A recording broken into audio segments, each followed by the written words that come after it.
La parole est à monsieur Olivier Marleix. Merci. Ma question s'adresse au nouveau ministre de l'Intérieur et j'y associe mon collègue Guy Tessier.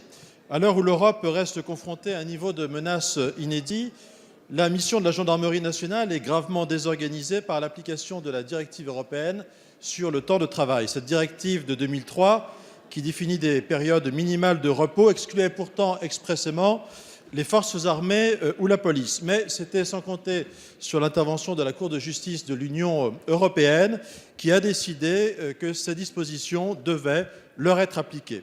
La gendarmerie nationale a donc commencé depuis le 1er septembre, à l'initiative de votre prédécesseur, à transposer en partie cette directive avec l'application d'un repos journalier de 11 heures par période de 24 heures. Cette décision pose 3 problèmes.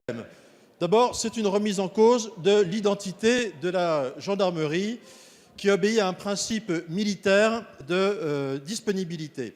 C'est ensuite un véritable casse-tête administratif pour les commandants de brigade qui n'arrivent plus à boucler leur planning. Et au total, ce qui est évidemment encore plus grave, résulte d'une baisse considérable de la capacité opérationnelle de la gendarmerie.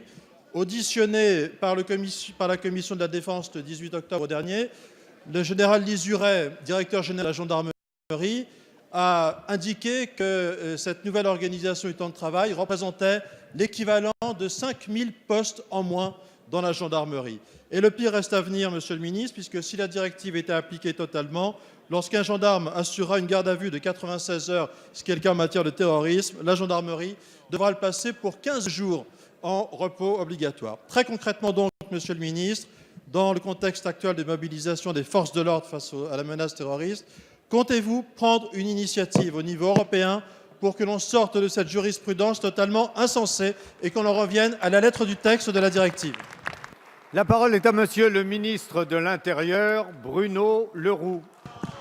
Monsieur le Président,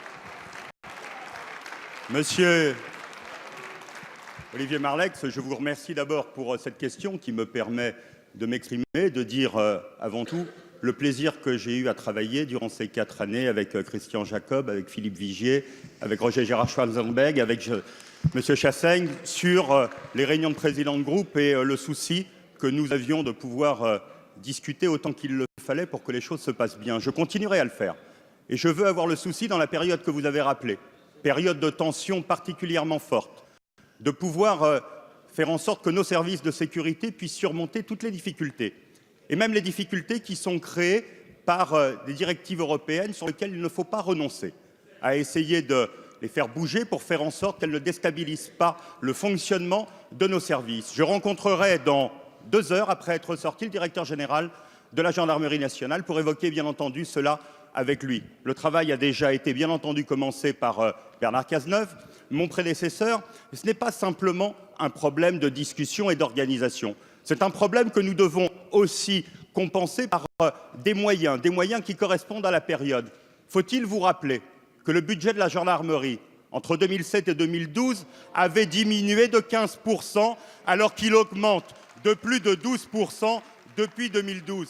C'est un élément important pour la répartition sur le territoire des forces de gendarmerie. J'étais à Cergy hier soir avec ces forces.